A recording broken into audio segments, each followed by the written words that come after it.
Bonjour à tous, bienvenue sur le Clic Paulette. Paulette, c'est un magazine féminin que vous pouvez trouver partout en kiosque, mais aussi en ligne, et qui est là pour amener des voix inspirantes et ouvrir les esprits sur tout type de sujet. Chaque semaine, enfin chaque mois surtout, on vous retrouve ici pour parler d'un sujet. Aujourd'hui, on reçoit nos invités pour parler de la spiritualité. Donc la spiritualité, c'est ce en quoi on croit. Il y a une étude qui dit que 64% des jeunes ne croient plus. Et on a invité aujourd'hui des personnes qui vont venir nous s'exprimer sur le sujet, que Juliette va vous présenter, pour qu'on voit ensemble un petit peu à quoi on croit en 2019. Et Jasvir, tu as 29 ans, tu viens de région parisienne, tu es gérant d'une entreprise dans le bâtiment et tu es sikh et impliqué dans la communauté sikh. Tout est dit. Très bien. Merci d'être parmi nous. Merci. Tiffany Tin, tu as 31 ans, tu as grandi à La Réunion, tu es médium, tu pratiques la cartomancie, le Ouija, l'écriture automatique et tu es magnétiseuse. Et tu es aussi musicienne. Et ce qui est drôle, c'est que quand tu vas sur scène, tu incarnes la voisin. Et du coup, c'est une sorcière empoisonneuse du XVIIe siècle. C'est ça. Voilà. Odile, tu as 53 ans, tu viens de région parisienne aussi, tu es naturopathe, thérapeute psychanalytique et tu es très portée sur tout ce qui concerne le bien-être, que ce soit mental ou physique. Voilà. Ok. Et Marie-Rose, tu as 45 ans, je ne sais pas trop d'où tu viens, mais à peu près partout dans le monde et tu as un très fort lien avec l'Inde. Tu es enseignante de yoga et tu es énergéticienne. Et sonothérapeute. Et sonothérapeute. Voilà. Merci beaucoup à tous d'être parmi nous. Moi, j'aimerais bien commencer par... C'est la seule question qui sera un tour de table, mais pour que, brièvement, avec vos propres mots, vous puissiez nous dire quel est votre parcours et vous exprimer avec vos mots, en fait, votre rapport à la spiritualité et ce pourquoi vous avez accepté d'être présent sur notre plateau aujourd'hui. Donc, merci déjà de m'accueillir. Pour moi, la spiritualité... que croit-on donc en 2019? Ce serait en soi déjà, premièrement, se faire confiance, s'écouter, se fixer des objectifs justement pour pouvoir réussir et toujours comprendre que même si nous ne sommes pas parfaits, finalement, on peut croire et écouter notre petite voix intérieure, nos capacités. Okay. Voilà. Merci beaucoup. Toi, Odile, justement, ton parcours, quelle est la spiritualité, quelle place a-t-elle dans ta vie au quotidien? Elle est à la fois omniprésente, parce que je pense que j'ai fait des tas de choix dans la quête de quelque chose. Il y a vraiment... ma croyance de base, c'est que la réalité n'est pas que ce qu'on voit. Et donc, il y a une dimension inconnue. Moi, j'appelle ça un peu l'autre côté du décor. Mais après, moi, je vais mettre aucune vérité avec un grand V derrière cette dimension auquelle je n'ai pas accès. Donc, moi, j'ai coutume de dire je crois en tout. J'ai des problèmes avec les gens rigides et intégristes, mais je suis bien dans une église, je suis bien dans une mosquée, je suis bien avec les systèmes de croyance des autres. Je peux tout à fait... je vais être heureuse dans ces espaces-là. Et après...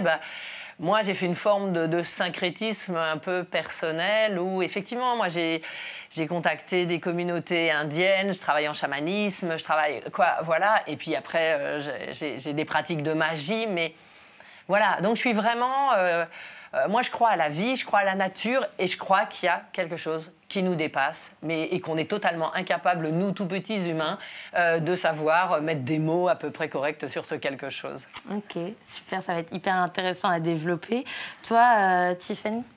Alors, Tiffany, du coup, oui, alors c'est une transition qui est toute faite puisque en réalité, je me sens très proche de cette vision-là de la spiritualité. Je me sens très spirituelle sans être liée à une religion, quelle qu'elle soit. Donc, je m'interroge sans arrêt sur ce qui existe, ce qui n'existe pas. En fait, je dis souvent qu'on m'a imposé quelque chose, je le disais tout à l'heure, on m'a rien imposé du tout, mais disons que j'ai été amenée à croire en des choses avec un esprit à la base peut-être un peu scientifique, mais qui sans arrêt se laisse... Je ne lutte pas du tout puisque les résultats sont là et je suis toujours témoin et étonnée de choses que je découvre au fur et à mesure des années et des rencontres. Et donc, je ne peux pas... je me questionne encore. Donc, je ne peux rien affirmer, mais en revanche... il y a des choses quand même très surprenantes autour de nous et c'est intéressant d'ouvrir les yeux, quoi. Super, tu vas nous raconter tout ça un peu plus en détail. Toi, Jassir, tu es donc sikh. Justement, quelle place prend la spiritualité dans ta vie? Alors, je suis arrivé à la spiritualité par la religion. D'accord. C'est non l'inverse. Quelle place prend dans la vie?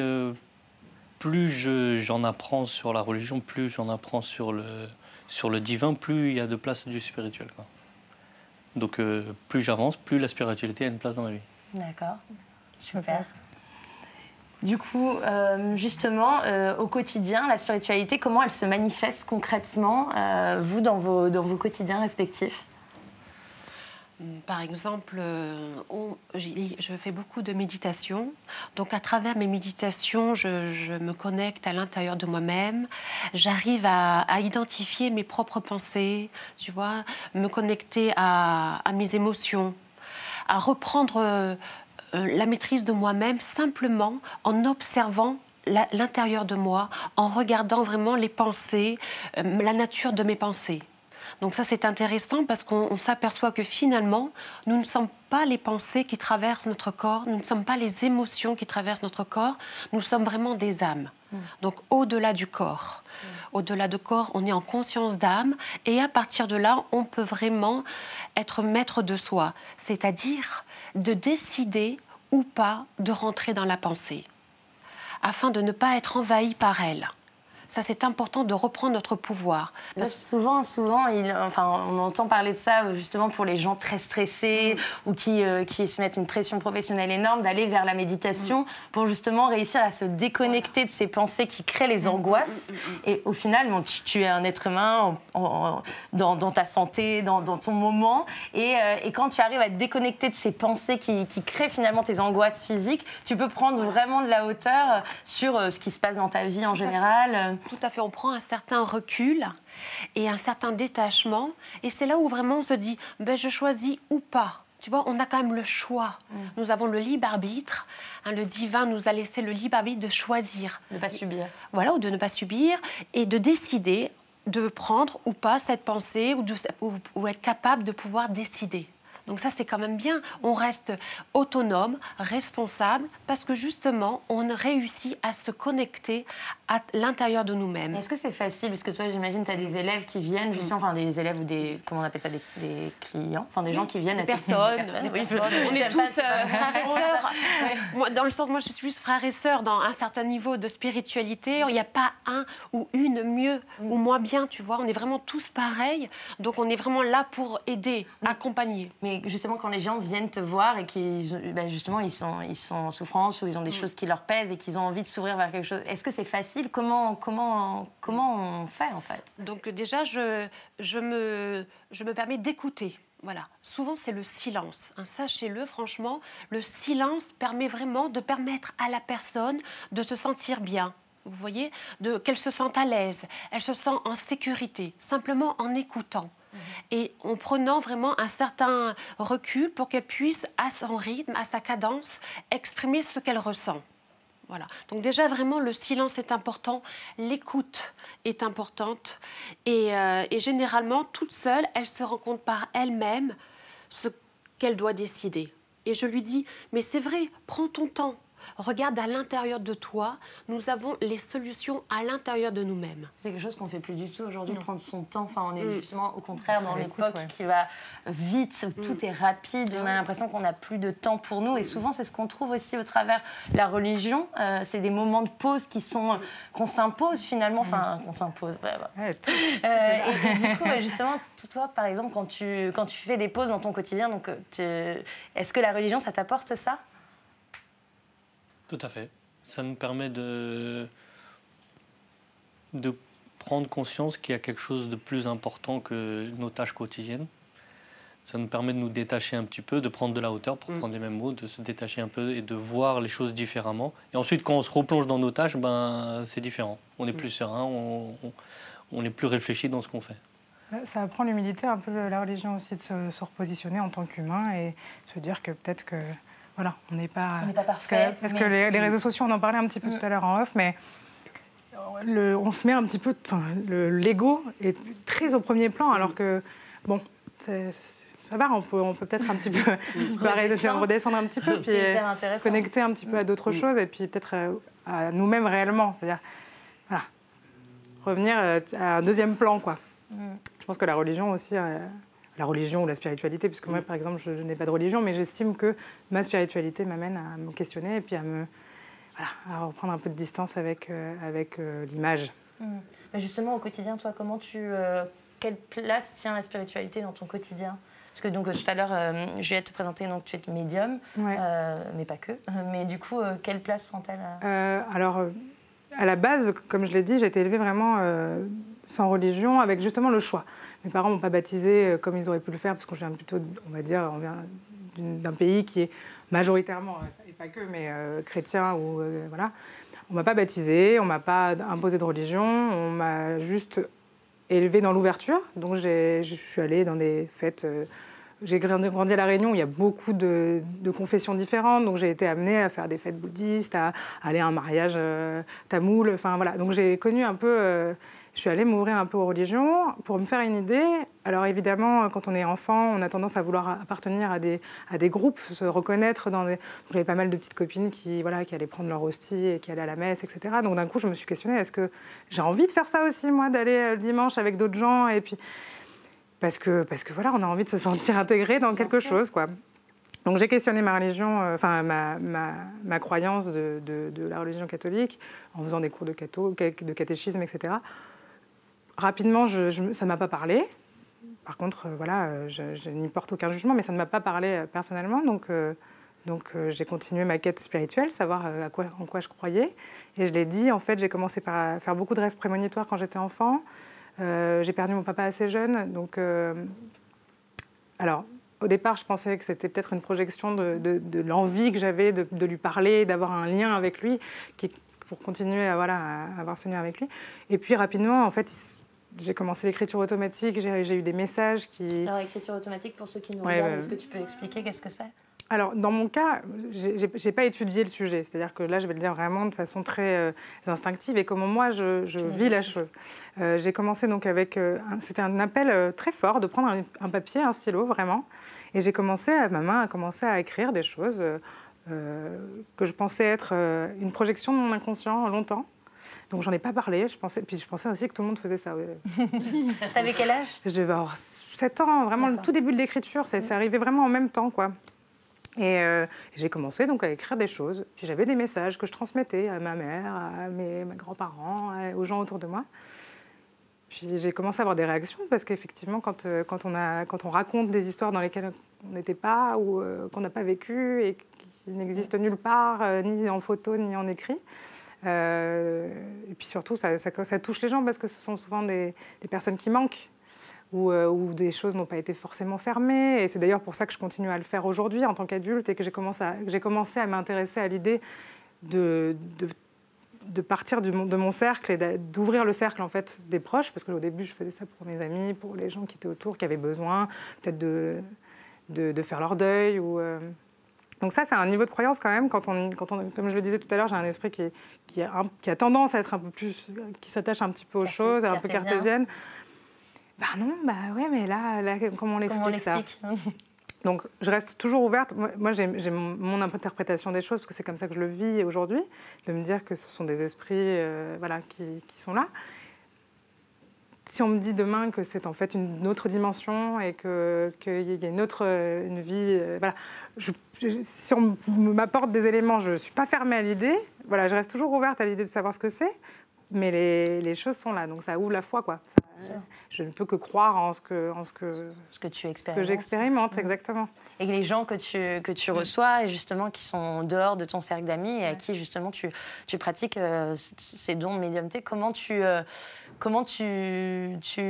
à l'aise dans l'idée de leur parler d'eux et de justement... C'est ça qui a fini de me convaincre, en réalité, parce qu'à la limite, dans le cercle, on peut toujours se dire qu'on a un jour entendu une conversation et qu'on l'a gardée dans un coin. Mais là, je rencontre des gens dont je n'ai jamais vu de ma vie, qui viennent avec l'envie de communiquer avec quelqu'un et je parle avec vraiment... Alors, ce que je n'ai pas dit dans l'écriture automatique, c'est que j'ai je ressens évidemment, c'est un vecteur, hein, l'écriture. En réalité, moi, je ressens vraiment les choses, la personnalité du défunt, l'humeur, l'envie, enfin, ce qu'il veut dire, l'intention, voilà. Tout ça, ça passe vraiment, je suis vecteur de tout ça. Et donc, c'est pour moi très éprouvant, c'est très énergivore, mais en même temps, c'est une énergie qui transporte aussi. Donc, c'est super. Et puis surtout, de sentir qu'on aide les autres. Ça, c'est ce qui fait que je fais ça aujourd'hui. D'accord. Et que j'aurais pu l'ignorer. Adolescente, j'ai mis un peu le haut là sur ce que je ressentais, etc., sur mes rêves, sur mes sensations. Elle a dit, on arrête de se connecter avec soi. Et à partir de là, il y a un truc qui manque, il y a un truc qui ne va pas. Je me sentais vraiment incomplète. Et puis, c'est revenu dans ma vie. Comment c'est revenu? Oui, enfin là, j'ai la petite chair de poule parce que c'est quelque chose, à chaque fois que j'en parle et que je touche quelque chose, j'ai des vagues de frissons qui m'envahissent. Et donc, voilà, c'est revenu parce qu'il fallait. Enfin, voilà. Okay. J'ai eu un appel un matin, je devais avoir, je sais pas, 18 ans. J'avais arrêté de faire ça pendant quelques années parce que, voilà, j'avais l'impression, comme je le disais, j'avais l'impression que c'était des projections.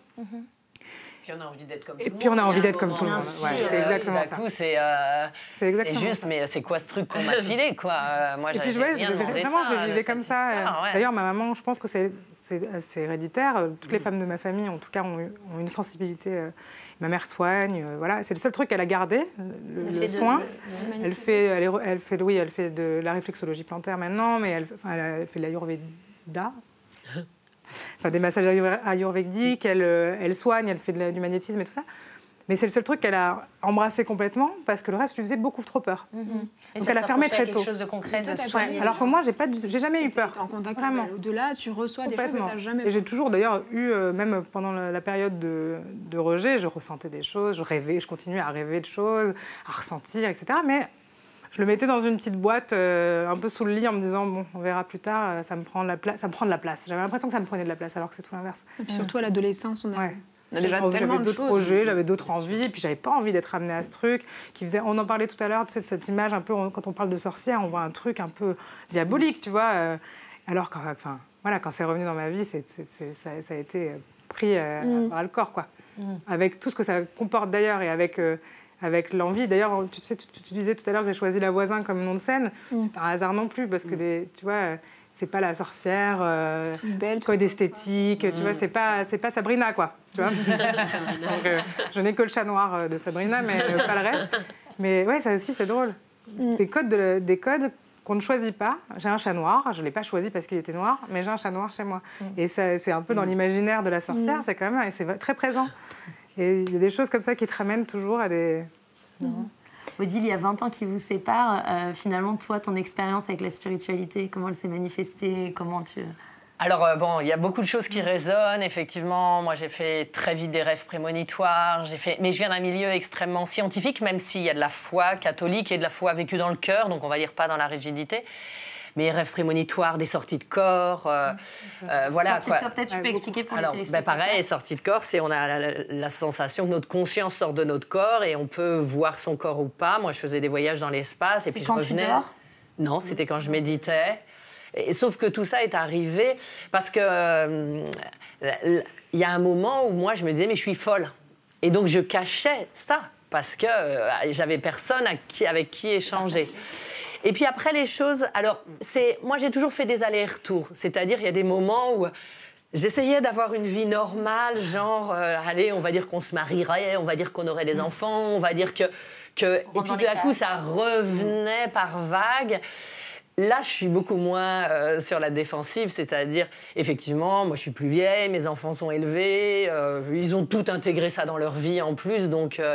et le temps n'est plus le même aussi, c'est-à-dire que le règne de l'argent est omniprésent, mais je veux dire, on peut l'interroger, ce qui n'était peut-être pas aussi facile il y a 20 ans. Donc, moi, ma spiritualité, maintenant, elle fait partie de mon quotidien, dans le sens où, pour moi, même cet instant, il est sacré. Pour moi, alors, j'ai à la fois des pratiques, c'est-à-dire, je fais beaucoup de yoga de la Kundalini, donc c'est une pratique qui résonne beaucoup avec la religion sikh, bien sûr. Mais en même temps, j'accompagne des groupes sur le chemin de Saint-Jacques-de-Compostelle, qui est vraiment mon territoire, mon espace de joie totale, quoi. Je mets le pied sur ce chemin et ça y est, on ne peut plus me tenir. et aussi un espace d'énormes de messages, quoi. Donc là, c'est... et en même temps, je chante tout le temps dans ma tête. Là, j'ai encore des chants, quoi. Voilà, il y a tout ce processus qui fait que la joie, dans le sens du sacré, est présent. Alors, elle est présente. Ça ne veut pas dire que j'ai une vie super facile. Bon, j'ai pas une vie super compliquée non plus. On va pas... Non, mais dans le sens où j'ai fait... Alors, le sens du tri, c'est un mot un peu fort, mais j'ai le privilège de pouvoir choisir les gens avec qui j'interagis. Et j'ai un jour décidé d'arrêter d'écouter les informations. J'ai un jour choisi de vivre dans un monde qui me blessait moins, énergétiquement, qui me protégeait. Alors, ça ne veut pas dire que j'y vais pas, parce que je suis plutôt une combattante, je suis très engagée au niveau féministe, je suis très... Voilà, mais je choisis mes combats et je ne veux pas qu'on me verse la boue du monde sur la tête. Et s'il y a des gens qui ne croient pas ou qui ne sont pas dans... Mais j'ai pas de problème, je veux convaincre personne, tout me va, quoi. Qu'on vienne de m'expliquer que ce que je crois, c'est dans le mauvais sens, ok, quoi. C'est pareil, ça reste très projectif pour eux. C'est amené avec une hypersensibilité. Ah, mais totalement. Coup, voilà, il faut se protéger de ça. Parce que... Moi, je suis... vraiment, je me suis... le jour de l'élection de Trump, j'étais dans un tel état pathologique, je me suis dit, ça va pas être possible. Là, il va juste falloir faire attention. Mais voilà, donc pour moi, la foi, et là, c'est même au-delà de la spiritualité, la foi, c'est de chaque instant. Et si je perds de temps en temps la prise, on va dire, voilà. Parce que ça arrive, en plus, c'est pas quelque chose de constant. Oui, en même temps, moi, je fais du yoga tous les matins, donc voilà. Si je suis désalignée, pour moi, c'est l'exigence de la magie. Comme moi, je dis toujours, il y a la voie du soufre. La voie du soufre, c'est la vie nous rappelle, bang, à chaque fois. Tu te prends une baffe parce que tu as oublié d'être aligné, ou tu as la voie de l'amour et c'est tous les jours dans la discipline que tu t'engages à ça. Et ça, c'est hyper intéressant que tu dis ça, parce que justement, pour les gens qui ne sont pas au quotidien familiarisés avec ça, c'est l'idée de se dire que, comme tu disais tout à l'heure, il faut se protéger des énergies négatives des gens pour pouvoir être aligné, être bien, rester positif, être aimant avec les gens autour de nous, mais que c'est un état qui est extrêmement difficile à tenir de manière constante et que c'est justement au travers de la discipline, de méditer tous les jours, ou de faire du yoga, ou de se consacrer, par exemple, à un moment de prière, ou des temps de pause et de silence, que justement tu te reconnectes avec toi-même et que tu peux retrouver cette bienveillance envers toi et envers les autres, qui est si difficile à tenir, puisque le monde est tellement agressif que tu rentres dans le métro, tu prends le bus, il se passe un truc, il y a quelqu'un qui te donne un coup d'épaule, et quelqu'un qui te parle mal. Il y a toujours tout pour que tu te désalignes d'être quelqu'un de positif. Oui, mais c'est notre choix humain aussi, et c'est notre engagement, quoi. Moi, c'est vraiment mon engagement, c'est de mettre de la magie dans le monde. Donc, le monde est tel qu'il est. On a choisi de s'incarner à ce moment-là et dans ce pays-là. Donc, chance, privilège total. Et puis, on est quand même en train d'assister à une mutation majeure. Voilà, parmi les milliards que vivra l'humanité. J'ai pas de problème avec ça. Pour moi, on est dans un passage. Donc, c'est-à-dire, alors, il y en a qui vont dire on passe de l'ère du poisson à l'ère du Verseau. En tout cas, rien que l'idée. Moi, j'ai écrit un bouquin sur les sorcières. Entre le moment où j'ai commencé à l'écrire et le jour J où je vous parle aujourd'hui dans une émission pour un journal féminin qui fait... on est dans le délire total, quoi. C'était inconcevable. Mais c'était inconcevable il y a 2 ans, 3 ans. Et les conversations que je vais avec les gens qui viennent me consulter au cabinet, mais je me retrouve avec des trucs où des fois je fais... on est vraiment en train d'en parler. C'est vrai qu'on a parlé de ça, justement, de l'ouverture vers ça. Mais totalement. Donc le monde change. Dans quelle direction, c'est notre responsabilité. Donc ce que je veux dire, c'est que la finalité, on ne la connaît pas et c'est nous qui devons... Mais on est acteurs, bien sûr, et co-créateurs de ce monde-là. Et responsables. Ah, mais bien sûr. Donc on appelle cela la loi du karma. Donc là aussi, c'est intéressant parce qu'on devient, quand on est en spiritualité, on est vraiment dans l'éveil spirituel, on voit les choses différemment, donc on choisit. On a le choix, comme on disait, on décide, et là, on devient responsable. Et à partir de là, on s'aperçoit que finalement, pour le bien de l'humanité, c'est bien de respecter tout le monde. De respecter tout le monde, ainsi que la nature, et qu'on n'est que de passage sur Terre, invité. Sachez-le quand même. Donc ça veut dire qu'on ne va pas rester là indéfiniment et avoir de la gratitude, de remercier pour ce qu'on a déjà. C'est déjà être en conscience. Ça, on entend beaucoup le mot gratitude, c'est un mot qui sort beaucoup en ce moment et qui est fondamental dans les religions souvent. Hein, et que une personne qui n'est pas religieuse au quotidien, avant la tendance du yoga, de la méditation, on n'entendait pas ce mot gratitude. Enfin, on l'entendait peu. Et moi, je sais que voilà, je l'ai expérimenté. On m'avait dit, il faut que tu écrives régulièrement ce pourquoi tu es, alors je connais grateful en anglais, mais le mot français, reconnaissant, voilà. Et c'est con, et donc c'est un petit rituel que je me suis amusée à prendre, d'écrire une fois par mois la liste de toutes les choses pour lesquelles j'étais reconnaissante. Et en fait, plus je l'écris, plus ce que j'écris est très simple. C'est-à-dire qu'au début, c'était des choses très précises. Et puis là, c'est l'amour qui m'entoure, le soutien, etc. Et pareil, sur les projections de ce que tu as envie d'avoir plus tard ou les goals que tu t'écris. Au début, c'est des trucs très précis. Je veux avoir tel type d'appartement, je veux pouvoir voyager à tel endroit. Et à la fin, c'est juste... pareil, des choses très simples, je veux pouvoir continuer d'aimer, de partager. Et on se rend compte... Une rencontre, un rendez-vous. Ça va vers le bonheur aussi, parce que plus on s'impose de choses et d'objectifs intenables et des trucs... Plus on est malheureux parce que si on les atteint pas et d'un coup on se remet en question en disant mais qu'est-ce que j'ai raté, qu'est-ce que je vaux, il y a aussi beaucoup de gens qui se définissent au travers de ce qu'ils font et ils se disent si j'ai pas fait ça dans ma vie je vaux rien, ou mes parents ils attendent ça de moi, avec des paliers et tout, c'est genre qu'est-ce que c'est que ce truc. Et je trouve qu'au travers de la spiritualité et la religion, c'est justement on appréhende tout ça de manière à se protéger, à se rendre compte de la richesse qu'on est, tout en étant humble, de se dire que on est effectivement que de passage, puisque ça c'est physiquement prouvé, en tout cas notre corps physique s'en va, quoi. Et aussi, si je peux me permettre, c'est de réaliser que nous sommes tous différents. Vous voyez ? Et donc, on ne pourra jamais être pareil. Donc, ce n'est pas la peine peut-être de se comparer, puisque nous avons cette richesse intérieure, nos propres spécialités, nos propres capacités. On n'est pas obligé d'être pareil pour tout le monde. Et c'est cette force, finalement, quand cette part d'ombre que nous avons qui se transforme en lumière, on réalise que finalement, on a de la valeur. Vous voyez ? Donc ça, c'est pas mal aussi, juste de réaliser et d'accepter qui nous sommes. Accepter qui nous sommes nous permet de nous réconcilier avec nous-mêmes. Même quand on ne sait pas vraiment qui on est. Parce que ça, c'est la quête d'une vie. C'est la quête, c'est ça. Mais de ne pas être parfaite. Tu vois, d'avoir des parts d'ombre. Chacun a des parts d'ombre. Tu vois, déjà de les mettre en valeur, de réaliser, là, c'est pas trop bien, là, je réussis pas trop, là, je suis pas parfaite, je suis pas à l'aise. Tu vois, déjà, c'est une part d'ombre parce qu'on n'assume pas, on n'accepte pas qui nous sommes, tu vois. Et quand on réalise que cette part d'ombre peut se transformer en lumière, c'est là où il y a vraiment la guérison. C'est très compliqué. C'est très compliqué.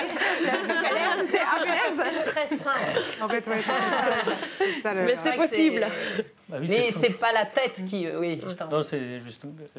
Pour se défaire de l'obscurité, il faut de la lumière. C'est un peu plus simple, c'est instantané. C'est une prise de conscience, certes, mais c'est instantané. C'est très simple dans les faits. Mais après, y aboutir, ça, c'est peut-être un peu petit. Après, c'est le chemin. Mais en même temps, c'est le chemin qui est intéressant. C'est pas le résultat. Voilà. Le résultat, on s'en fout. On n'est pas là pour être parfait. Moi, je dis toujours à mes patients, le jour où on sera parfait, on aura des ailes dans le dos. Il n'y a pas de problème. Donc après, c'est le chemin et comment on le fait, comment on s'engage. Et là, c'est joyeux. Et puis réaliser que, donc, on disait de l'obscurité, la polarité de l'être humain, c'est la partie d'ombre et de lumière. La lumière, être uniquement lumière, ça n'existe pas, sinon on ne serait pas là. Donc c'est important aussi de réaliser que nous ne sommes pas parfaits et qu'il faut accepter cette part d'ombre. Et c'est grâce à cette obscurité que nous pouvons être la lumière, tu vois. S'il n'y avait pas de lumière, il n'y aurait pas d'obscurité. Et inversement. Donc c'est beau. On peut voir les choses différemment. Tu disais tout à l'heure qu'on vivait en ce moment un changement, qu'il y avait des prises de conscience, que tu te retrouvais maintenant sur un plateau avec des nanas d'un féminin. Il y a tout un truc comme ça. On voit aussi qu'il y a beaucoup de d'e-shop ésotériques. Les gens achètent des cristaux, des pendules, des machins. Et du coup, vous ne trouvez pas qu'on assiste peut-être à un phénomène de mode qui peut-être est négatif ? Ça me va. Tout me va. Je veux dire, si c'est pour... les voies du Seigneur sont impénétrables dans le sens où, par quel moyen la transformation a lieu, individuellement et collectivement, on n'en sait rien, c'est pas de notre fait. Et moi, je dis toujours tout le folklore, mais je l'adore. À la fois, on s'en fout parce que c'est pas le fond, c'est pas l'essence, c'est pas l'essence de la magie, c'est pas l'essence de l'amour, c'est pas l'essence de l'être. Et en même temps, si ça doit passer par là, mais c'est OK, ça dessert rien. Et à la limite, pareil, quoi. Moi, je vois, on parlait du livre de Mona Chollet, on parlait de tout ça, mais moi, je trouve que c'est tellement riche de contenu, quoi. Voilà, moi, ce que je vois émerger, c'est des choses avec vraiment de la puissance, du fond, de l'éveil. Donc, OK. Tant mieux si c'est à la mode. Mais voilà, exactement, tant mieux si c'est à la mode. C'est toujours savoir qui utilise qui. Et pour l'instant, moi, j'ai plutôt l'impression que ça nous sert. Alors, effectivement, quand Sephora commence à vendre des kits de magie, on est mort de rire. J'ai envie. Mais en même temps, c'est aux États-Unis. Mais en même temps, quelque part, est-ce que c'est un problème? C'est comme la mode des croix quand l'époque de Madonna. Non, mais pour moi, il y a 1000 manières de faire le chemin. Et comme je dis, un jour, ce sera peut-être plus à la mode et je resterai dans mon coin, faire mes petits rituels toute seule et on sera content d'avoir vécu ce moment-là et on se passera des coups de fil entre nous en disant t'as du monde, oh non, plus personne, mais on sera dans notre grotte, on s'en foutra. J'ai l'impression que quand il y a quelque chose qui arrive et qui est à la mode, je compare avec un truc qui n'a rien à voir, mais par exemple l'univers de la musique, le hip-hop a toujours été par exemple une musique qui était d'un milieu à côté, je sais plus le mot que je cherche, bref. Et là aujourd'hui c'est devenu mainstream à la mode et finalement c'est symbolique aussi des états que les gens vivent et des époques qu'on traverse. Et pour moi c'est ça la mode, c'est pas juste quelque chose. Ça répond à un besoin aussi. Et c'est pour ça que je trouve que la religion aujourd'hui, j'ai l'impression que c'est quelque chose qu'on voit de plus en plus, parce que c'est l'état dans lequel en fait les gens ont besoin de recroire en quelque chose, parce qu'en fait c'est la résultante de cette ère technologique qui nous a ramené le matériel au milieu, comme la vérité absolue au milieu de tout. Et en fait, on se rend compte qu'aujourd'hui, des robots peuvent tuer, que des gens se suicident sur les réseaux sociaux, qu'on filme des atrocités en live sur les réseaux sociaux et qui restent en ligne pendant 17 minutes dans le plus grand des calmes. Et tu dis, en fait, c'est ça la limite du matériel. Alors, est-ce qu'on n'en reviendrait pas à l'humain? Et finalement, c'est juste un état de fait. Et c'est pas une mode, c'est juste que plein de gens se rendent compte que la vérité est peut-être autre part que dans le matériel. Non, puis oui, moi, le mot que j'aime, c'est le mot conscience. Est-ce qu'on met de la conscience dans les actes ou est-ce qu'on n'en met pas, en fait? Et pour moi, c'est vraiment essentiel. Mais moi, quand je mange bio depuis que je suis une jeune adulte. Et quand je vois la place que c'est en train de prendre, quand je vois les livres de spiritualité qui étaient mes livres de base, il y a genre Conversation avec Dieu, tout ça, c'était des livres super marginaux, Retour vers l'amour de Marianne Williamson, tout ça, et que tout d'un coup, on voit des pubs dans le métro pour des bouquins et on fait donc j'aurais vécu cette période-là. Ok, donc après qu'il y en ait qui l'utilisent, qui fassent, ok, on est tous, je pense, à la fois dans le jeu, parce que moi, j'assume totalement le côté du jeu et le folklore, tout ça, et en même temps, quand on est seul avec soi-même, on est dans la résonance, la subtilité de cette énergie-là. En plus, ça ouvre des grandes conversations comme on a aujourd'hui. Ça nous permet aussi de grandir et d'échanger et de faire connaître, d'aider et puis d'aider les gens, et c'est sûr. Je ne comprenais pas. Parce que c'est aussi ça. Oui, parce que là, il y a des gens qui tombent très malades très vite. Il y a aussi une sorte d'accélération d'un processus où les gens, et on en parlait, sont un peu perturbés de qu'est-ce qu'on en fait de tous ces événements-là. Et d'avoir, et là qui ne sont pas des solutions, mais des hypothèses à proposer qui font sens ou pas aux autres, ça contribue vraiment, quoi. Ouais. C'est sûr. C'est clair. Irène, tu parlais des réseaux sociaux, de la domination un peu économique de la société de consommation, du capitalisme, ce truc-là. Et vous, en fait, c'est quoi votre vision du monde aujourd'hui? Comment vous absorbez ce qui se passe aujourd'hui Parce que moi, personnellement, ce que je ressens, c'est bien de pouvoir profiter de ce côté de consommation, de ce côté matériel, de réaliser que ça fait partie aussi de la vie, donc de le prendre vraiment positivement, l'Instagram, le Facebook, et soyez positifs, accueillez cette invention, cette technologie, c'est quand même magnifique. Et puis après, il faut en faire quelque chose de positif.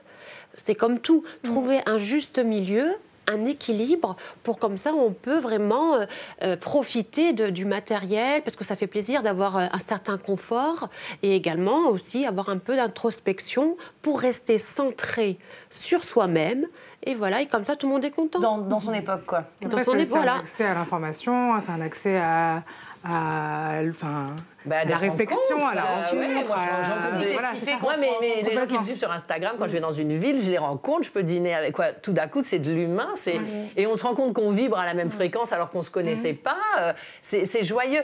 C'est toujours la question qui sert quoi.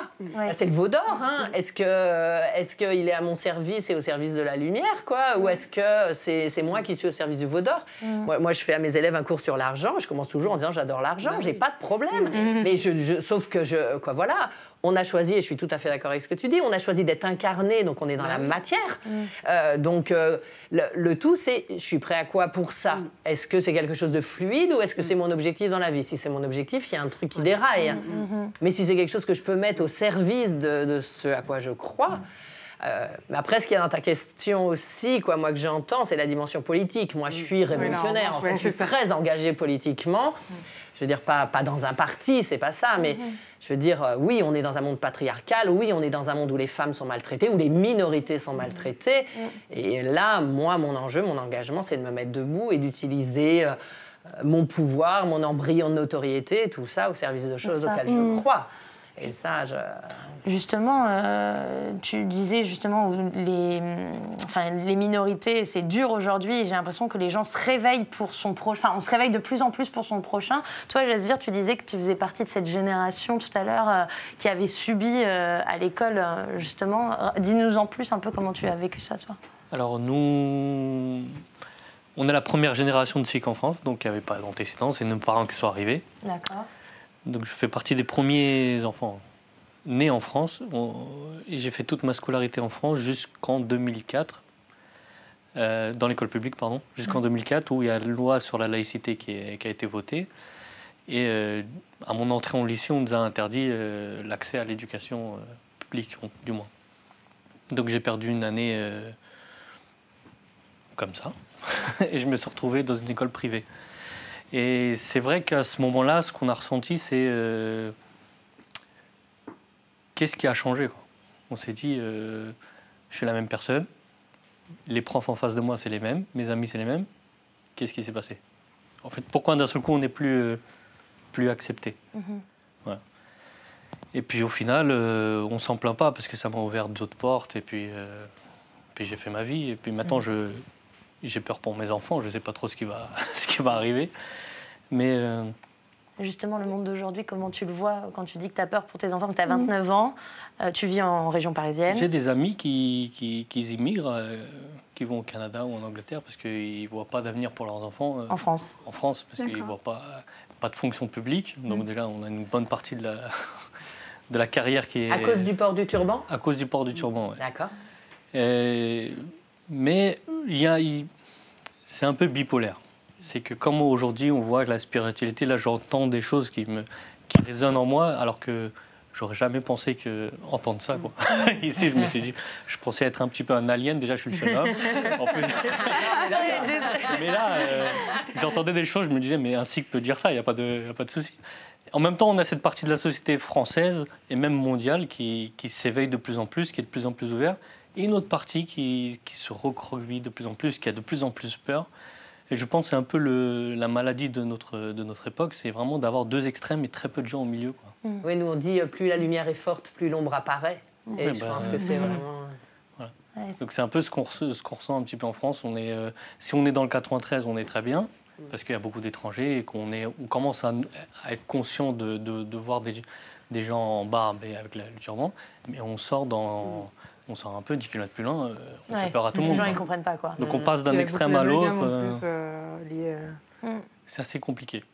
Et c'est en tant que jeune homme, c'est génial que tu te dises... Enfin, est-ce que toi, tu as envie de pouvoir aider à ce que les gens se sentent mieux? Et justement, tu fais l'acte aujourd'hui de venir sur ce plateau. Symboliquement, il y a quand même quelque chose. C'est pour ça, oui. Entre autres. Eh ben non, mais c'est important. Non, on a besoin que la religion et que le sikhisme fasse de moins en moins peur. Moi, mon apparence, je sais qu'elle fait peur en France. En France. En Inde, elle rassure. En France, elle fait peur. C'est intéressant comme phrase. Donc on a besoin de doter un peu ce voile de la peur et de l'incompris. Le choix des mots, doter le voile. C'est pas fait exprès. Ouais, non. C'est bien tombé. Justement, point commun de vos regards et de vos approches, pour moi, ce qu'on se disait avec Juliette, c'était vraiment l'idée aussi de l'altruisme. La spiritualité, c'est se recentrer sur soi, mais pour s'ouvrir le plus au monde et le partage et l'amour. Justement, votre avis par rapport à cette partie-là qui finalement...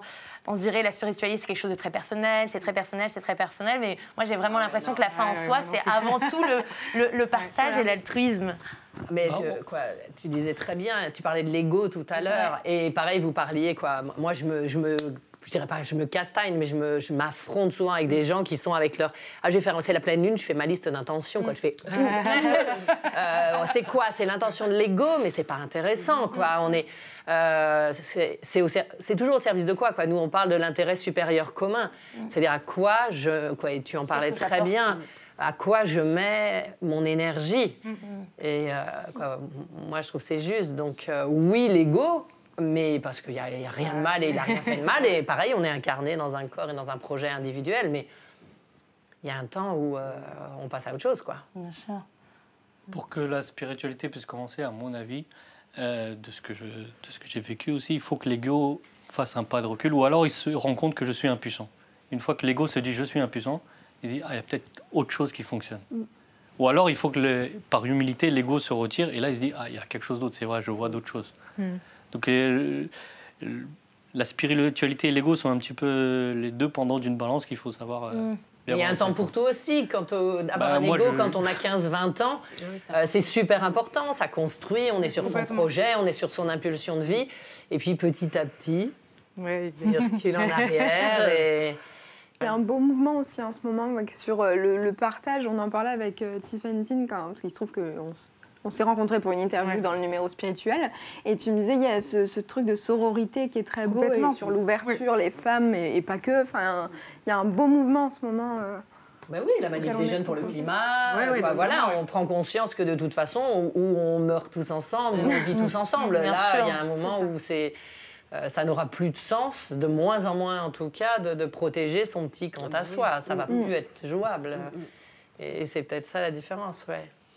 Pour les téléspectateurs qui nous regardent, moi, ce que j'aimerais savoir, chacun d'entre vous, que vous puissiez partager individuellement, c'est est-ce que vous avez des conseils pour développer la connexion avec soi-même, donc, que ça soit si on a des dons de médiumnité, mais pas d'autres. C'est juste, voilà, là, il y a peut-être des gens qui nous regardent et qui croient en rien, qui sont un peu, je sais pas, qui se questionnent et qui en même temps ont envie d'être bien et ont envie d'apporter quelque chose de positif parce que ils sont là pour un petit moment, même s'ils passent vite, mais on est quand même là pour quelque chose. Quels seraient vos conseils personnels, chacun votre tour, justement pour se reconnecter? Par exemple, ce serait le pouvoir de la pensée. Tu vois, simplement regarder notre pensée. Et là, comprendre que notre pensée, si elle est positive, elle arrivera davantage à aboutir. Vous voyez ? Donc, on a quand même pas mal d'armes à l'intérieur de nous-mêmes pour nous aider. Donc, déjà, la pensée et également l'amour. Comprendre que l'amour est donc inconditionnel. On peut aimer sans rien attendre en retour. Vous voyez ce que je veux dire ? Simplement aimer comme des enfants. Pourquoi toujours attendre quelque chose ? Donc, rester vraiment la pensée, être positif et vraiment quand nous agissons avec amour. Donc, ce serait peut-être que les paroles, les pensées, les paroles et les actions soient en accord avec nous-mêmes. Vous voyez ce que je veux dire ? C'est super, parce que moi, c'est un petit travail, là, je fais, parce que je médite de plus en plus, et je suis de plus en plus dedans, et c'est pour ça qu'on est là aussi. C'est un peu ma vie. Et je me suis rendu compte à m'observer, des fois, à avoir une pensée ou un acte qui ne me plaît pas et qui n'est pas positif, et à me dire, je ne veux pas. Je ne veux pas choisir cette humeur. Je veux pas être cette personne qui va faire ce pic malgré moi, alors que je sais très bien que ça paraît anodin, mais que ça peut blesser la personne. Et donc, du coup, je vais commencer à observer que ce que je fais là, c'est pas beau, c'est pas amour, c'est pas partage. Et même moi, ça va pas me servir en fin de compte. Donc, je le mets de côté. Mais c'est un petit exercice super pragmatique finalement, mais d'observer ses pensées et c'est de se dire mais attends, pourquoi je pense ça là? Mais surtout que c'est des automatismes la Bien plupart sûr. du temps, des schémas. Mais parce qu'en fait, on a toujours été amenés à se critiquer les uns les autres. Et limite, c'était la mode, en fait. Enfin, on voyait, il y a souvent des émissions ou des culture du talks où les gens- cynisme, de la critique. C'était à la mode. Et là, ce que tu as dit, c'était un peu naïf, c'était beau. Et en fait, il faudrait arrêter de se dire c'est naïf. Donc, oulala, non, vaut mieux être méchant. Complètement, c'est vrai. C'est clair qu'être méchant, c'est clairement bien à la mode depuis un moment chez nous. Et en fait, la naïveté, comme si c'était le truc, oulala, non, hein, tu vas être gentil. Ouais, c'est ça. T'es gentil, donc t'es faible. ça. Ça, c'est Bah, souvent une association qu'on entend. T'es Alors, gentil, donc t'es faible. Finalement, c'est comme ça que tu atteins plus facilement le bonheur et l'ouverture Bien sur sûr. l'autre. Alors, posez-vous les bonnes questions. Tu choisis ton cercle d'amis, tu choisis ton univers, tu vois, c'est toi qui es maître de toi et c'est toi qui décides ta vie. C'est bien. Bien sûr. Ça tient... Au-delà de ça, moi, il y a vraiment la plongée dans la nature. Ouais. Moi, il y a un moment Reconnecter où... ouais, voilà, c'est ça. Moi, il y a un moment où, effectivement, bon, tout le travail sur le mental, tout ça, je suis OK et vraiment mettre de la conscience. Mais il y a aussi l'immersion dans ce qui nous dépasse, quoi. Se laisser vivre et vibrer. Quand tu retournes dans la nature et que tu es quelqu'un d'urbain, que tu vis donc en ville et que tout d'un coup, on dit toujours c'est le Parisien ou je ne sais où, enfin, la personne qui vit dans la ville, qui se retrouve en pleine nature dans des espaces incroyables. Là, tu ressors souvent un peu chamboulé de ce genre de voyage. Parce que ça te... C'est une initiation, il y a quelque chose... Clairement. Voilà. T'as un conseil, toi, pour se reconnecter? Pour se reconnecter. Quand Il faut se on déconnecter. croit plus. Non, peut-être de voir sa vie un peu comme un jeu vidéo. On se détache, on essaie de voir. Et lorsqu'on comprend que ce qu'on fait a un sens ou pas, quand il n'a pas de sens, on essaie d'y mettre un sens. Et petit à petit, on va réussir à vraiment se détacher, quoi. Au moins à donner un sens à notre vie. Parce que vivre mécaniquement comme ça, personne n'est heureux en vivant mécaniquement. Juste en être mangeant. attentif, peut-être aussi. Très attentif, ouais. À ce Ne pas lutter contre des choses. On en parlait tout à l'heure et juste accepter puis avancer, puis se dire que toutes les petites choses qui nous arrivent nous emmènent quelque part et que c'était peut-être pas c'est ce qu'on avait choisi de faire. Aux patients, c'est une partie de ping-pong entre vous et la vie et vous ne pouvez pas jouer tout seul. Écoutez la vie. Et prendre tout ce qu'on nous offre. Ouais, c'est comprendre qu'on ne contrôle pas tout, en fait. Qu'on fait partie d'un tout et qu'on doit vivre avec, quoi. Toi, Tiffany... Tine. Je n'y arriverai pas jusqu'à la fin, je suis désolée. Justement, il y a peut-être des téléspectateurs qui nous regardent et qui ont eu, comme toi, à un moment donné, une révélation, quelque chose, et qui l'ont mis de côté parce que ça leur faisait peur ou pas. Qu'est-ce que tu te donnerais comme conseil? La même chose, c'est juste à part si vraiment c'est quelque chose c'est quelque chose qui est vraiment terrifiant, qui te rend mal à l'aise ou qui te met... En souffrance, Voilà, en souffrance, il ne faut pas non plus qu'on se force à faire des choses qui nous mettent mal, enfin qui ne sont pas faites pour nous. Mais pour autant, je pense que quand on accepte, quand on embrasse complètement ce qui nous est offert, généralement, c'est pour le... Ouais, ça se passe bien. Et rencontrer des gens, puis, lire des livres. Ouais, complètement. C'est bien ça. Non, mais voilà, c'est vrai, l'invitation à ça, c'est très bien. Après, il y a des trucs qui sont potentiellement n'importe quoi ou pas accessible à mon cerveau, à moi. Mais je veux dire, il y a quand même de très bons livres de spécialité, d'éveil, mais bien sûr, et voir ce qui résonne. Oui, mais non, mais bien sûr. Je suis beaucoup éveillée sur YouTube. Voilà, qu'est-ce qui résonne chez moi? Ça résonne pas, ça me parle pas, et c'est voilà, c'est tout un processus. Et puis faire confiance. Parce que la vie, justement, elle joue bien avec nous et elle joue bien dans le sens, elle sait ce qu'elle fait. Rien n'est et elle va hasard. elle va nous faire rencontrer la bonne personne, le bon livre. Elle va il va nous arriver un événement. Il y a aussi des tragédies de vie. Tu parlais de la mort de ton père. Oui, moi aussi, mon père est mort. Et voilà, qui font sur le coup, on a l'impression que on est dans l'impensable. Et puis c'est ça qui va devenir, c'est notre blessure qui va devenir notre richesse. Et qui va tout à coup, parce qu'on doit quand même vivre malgré tout, on va mobiliser des ressources. Qu'on n'aurait peut-être pas été chercher. Mais qu'on n'aurait pas du tout été chercher. Parce que si on peut jouer le côté Tahiti, on ne se gênera pas. Et ce sont ces ressources-là qui vont tout à coup nous enrichir et nous amener sur le chemin, quoi. Même si on n'y arrive pas par la raison ou par l'intellect, il faut absolument essayer tout ce qui est chant, art, peinture, Ouais, danse. d'accord, mais c'est drôle parce que ça, c'est un truc qui nous réunit tous aujourd'hui d'ailleurs, on en parle beaucoup. Hein. Chez nous aussi, la pratique spirituelle et la pratique de la religion, elle est beaucoup tournée vers le chant. Oui, moi Donc il y a énormément de production artistique au niveau du chant, de la musique. Et si on n'y arrive pas à comprendre, on va peut-être réussir à sentir des choses. Ah oui, mais rien que les mantras, etc. Même si on ne les comprend pas, ils vont nous faire vibrer. Il y a des fils. Le chant, tout à l'heure, justement, toi, tu as sorti un CD qui est lié à c'est les sons des bols tibétains. Oui, donc c'est quand même très énergétique parce qu'il y a donc les sons, la pureté du son est sacrée, elle est pure et elle touche directement l'âme. Donc vraiment, ça rentre en résonance avec les chakras. Donc c'est quand même un nettoyage énergétique. Ça rentre dans un monde un peu plus élevé. Donc là où ça nous permet de nous sentir en sécurité, de lâcher prise, d'être en méditation simplement, purement, de casser un peu ses croyances, formater, tu sais, c'est vraiment... Donc on c'est enlève... que de la musique et que du son finalement. C'est que là du où tu te rends son. compte que contrairement à une méditation, les gens peuvent décrocher parce qu'ils ont l'impression qu'on les guide, on leur dit quoi faire, etc. Quand tu écoutes juste du son, ça a un impact que tu maîtrises pas, mais qui est très puissant et finalement qui peut aller à toutes les personnes, puisque là, pour le coup, c'est que du son. Et pareil, moi, c'est pour ça que j'aime le yoga la Kundalini, mais c'est pour ça que j'aime aussi les pèlerinages, les chemins de pèlerinage. C'est-à-dire qu'à partir du moment où le corps est mobilisé, il ne devient plus un parasite. Et tout d'un coup, ça laisse de la place pour la verticalisation. Et c'est vrai, quoi, pour moi, et je parle juste de moi, c'est très facilitant. Tout d'un coup, c'est... En action, en mouvement, du coup, tu te déconnectes. Mais complètement. Le mouvement de la marche ou le jeu du yoga, on va dire, permet d'ouvrir les portes vers un ailleurs, quoi.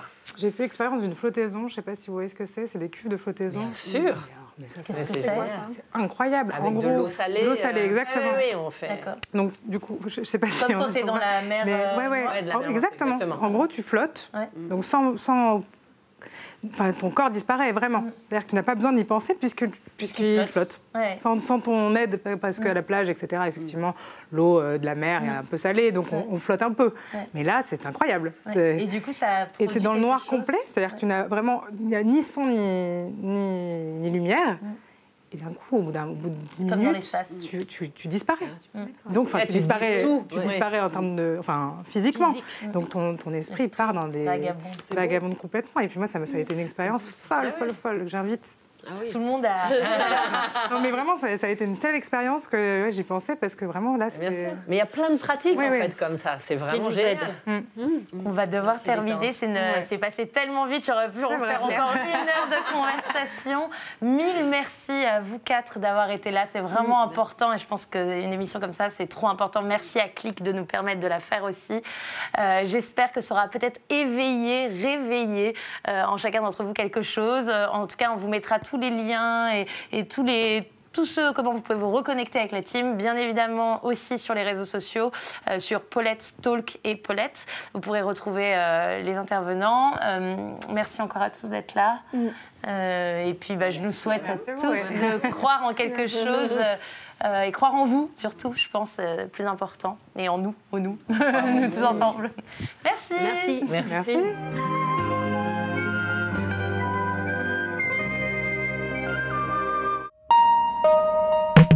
Click Sport, c'est toutes les semaines sur Click TV, c'est votre nouveau rendez-vous où chaque semaine, on vous propose de vous raconter ou de vous faire découvrir une légende du sport. Moi, j'ai plutôt vu ça comme, je sais pas, clic-clac, je sais pas.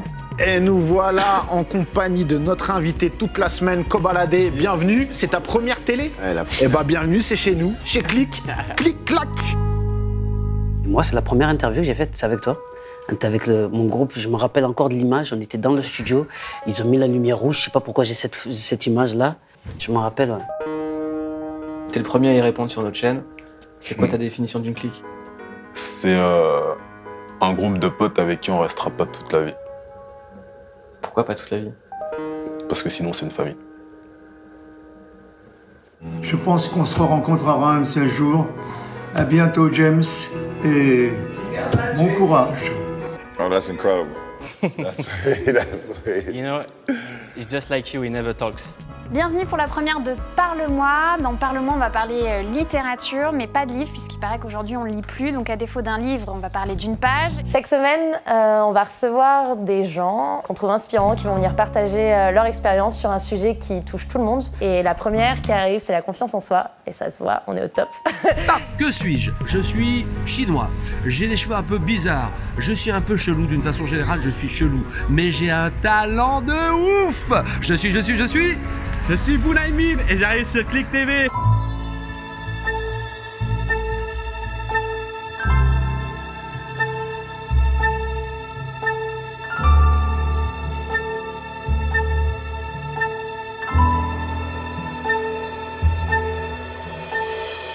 Salut, c'est Cut Killer et chaque semaine je vais vous présenter un album. Et cette semaine, Ready to Die de Notorious B.I.G.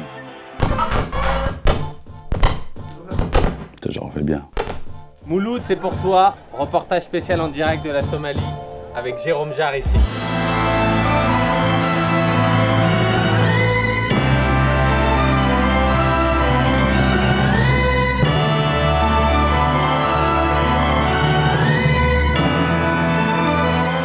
Là exactement, on est en direct de Cox's Bazar au Bangladesh, plus précisément dans le camp des Rohingyas, pour faire quelques jours en immersion à la rencontre de ce peuple. Moi j'avais un rêve et j'ai été jusqu'au bout de ce rêve et j'espère que vous aussi vous aurez des rêves et vous irez jusqu'au bout. Donc on touche ce bois là. Que t'as touché quand t'étais petit. Ouais, j'ai touché.